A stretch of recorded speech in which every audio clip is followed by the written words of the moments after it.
Hey, Michelle. We've talked about the mixed Lydian enough now, so let's go on to the Lydian mode. And at this point, we've kind of covered two, although you might not have realized the first one, but the major scale is actually itself a mode. We'll talk about that when we get through all of them. There's one for each note in the scale. So obviously, there's going to be seven, and we've talked about two. The one that is also called the major scale. I won't bring up the name right now because that will just make things more muddy. But we have that. We also have the mode called the Mixolydian. And now we're going to talk about the Lydian mode. And the Lydian mode is very similar to the major scale, a lot like the Mixolydian was. Instead of having a different note at the seventh degree of the scale, we have a different note at the fourth degree of the scale. So if we were just talking about the A major scale, A, B, C sharp, D, E, F sharp, G sharp, back to A, then our Lydian in A would be A, B, C sharp, D sharp, E, F sharp, G sharp, A. That's the special difference from this and the major scale, and that's the note that will sound the most unique in this mode. Not that you can't use the other notes and make it still sound like a Lydian, but until we hear that sharp 4, there's no clear indication that we're actually in the Lydian mode. I've also been trying to avoid using a lot of the descriptors that people often use when they talk about the modes, saying like, oh, this mode is often used for this and that. I want to save that until after you've had a chance to mess around with it yourself, experiment it with yourself, and kind of form some conclusions without any prior bias.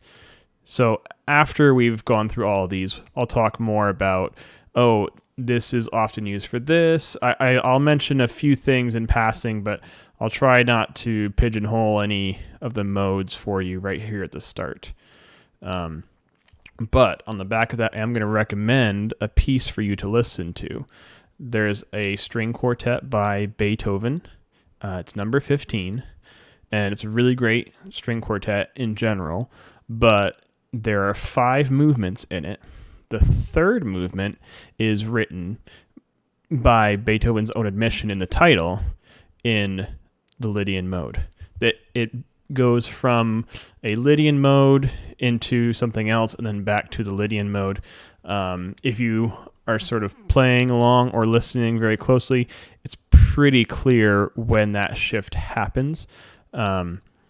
But it does happen. So if you're wondering like, what just happened? It does shift back and forth.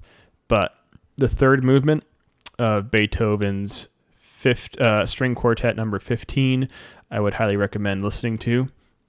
If you want to hear someone who's, obviously very, very good at music, use the Lydian mode. There are lots of examples, and each one of these modes has been used throughout music history. More modern times, some of these modes are kind of go through some phases of popularity. Mixolydian has had a lot of use in early rock music, and it's still very common today. But we will talk about some more of the characteristics when we get through all of these. So I'm going to leave off any more descriptors about the Lydian, about what sort of feelings people try to say that it evokes, and let you kind of mess around with that and feel that out for yourself.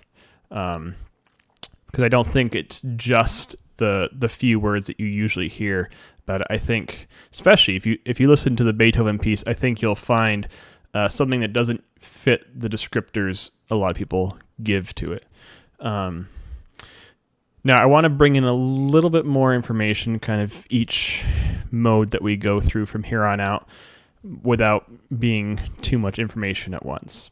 So we have our Lydian mode here. We know that if we played the major scale but used a fourth note that is half step higher, 1 fret higher, then we would have the Lydian mode. So another example, if we had C Lydian, well, we think of the C major scale, C, D, E, F, G, A, B, back to C. No sharps, no flats. Everything is a natural note. And the fourth note, the fourth degree of that scale is the F. So C Lydian would be an F sharp in there. C, D, E, F sharp, G, A, B, C. So there's just another example to help you if you're wondering, like, well, what if it was on this note? Looking at your major scale, we just take that fourth degree and sharpen it. One thing that you sometimes hear people talk about is a Lydian chord.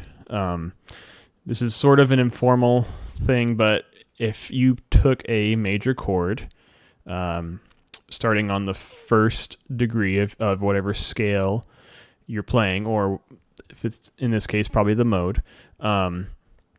So let's just use the A Lydian example again. If we played the A major chord, A, C sharp, E, and added into that the raised fourth, the D sharp, then we would have a chord that's described as a Lydian chord. And it has to be probably voiced a little bit differently to make it sound the best. Might have to experiment with where that C sharp and D sharp are, where the D sharp and E are, because those are all very, very close, and spreading them out into different registers, different octaves, may help give it a little bit less tension in the chord. Or if you want that tension there, you can put them closer together. So that's the idea of the Lydian chord. I have one more note here. When we are doing these exercises, we have the drone underneath.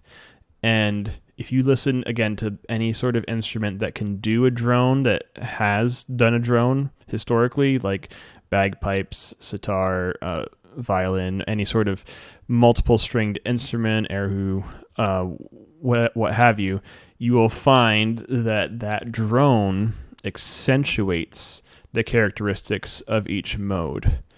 Because if you didn't have that drone there, and you can try this right now if you wanted, you could play in a Lydian mode, just the notes without any drone.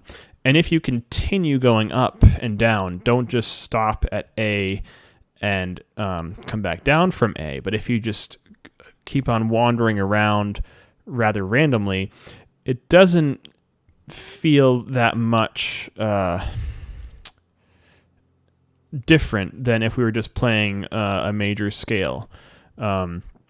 Again, part of that is because just sort of randomly going around those notes, the A might not feel like home anymore. And without that sense of home, that raised fourth degree doesn't have that same relationship to the drone, to the home, that it does once that setting of home is there.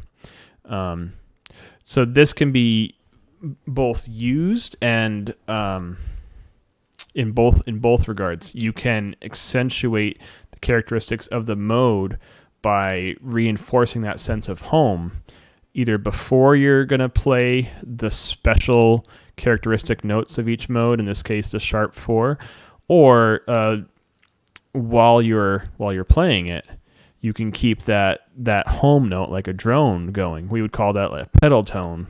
The idea comes from the organ, the feet playing the keyboard keys for the feet, called these just long sustained notes held by the feet. So those are the pedal tones, the feet pedals sustaining those tones. It gives that kind of drone sound for the organs. So if you see anything that says pedal tone, we're just talking about a long sustained note. So you can put in some drone feeling into your piece to give it a stronger sense of home. Or you can go the other way, and instead of reinforcing a certain feeling of home, you can make it a little bit vague and uncertain which one is the home. And by doing that, you diminish the effect of the characteristic notes. They won't stand out as much. You can use that to get a smoother, perhaps you could argue more natural sound. We could say probably closer to the more familiar major scale would be a better way to say that, I think. If you had just played in one of these modes for a long, long time, then all those characteristics of that mode would start to sound a lot more natural than, say, the major scale. So in reference to the major scale. And that's really kind of an interesting idea, trying to either highlight and emphasize the differences of the mode that you're using from the major scale. Again, as a point of departure from what we're comfortable with. The major scale is just so familiar to everybody that when we leave that, when we have something that's not normally there, the sharp 4 or the flat 7, then we go, oh, that's not what I expected. That's really interesting. What's going on? But as we become more familiar with those, or as the specialness of that home is kind of diminished, then we don't get that unique sense of the mode as much. So that's something you can mess around with too. You can try using a mode, playing around with it, and you can either reduce the sense of home, like not emphasize the home note as much. Maybe if you were writing a piece for it, you wouldn't even start with that note, or you wouldn't end with that note. And another thing you can do is you can just avoid the special notes for each mode, the places that they're different from the major. And then while you're doing that, it just sounds like you're in the major scale, our familiar territory. But if you never introduce the special notes of the mode, maybe you're just playing in the major at that point, or you're playing with a scale that has fewer notes. Maybe you're playing with a 5-note scale instead. So at this point, I'm going to stop because I think I'm starting to wander into too much information for one video here. So I'm going to play a little bit shorter this time since we've got the idea.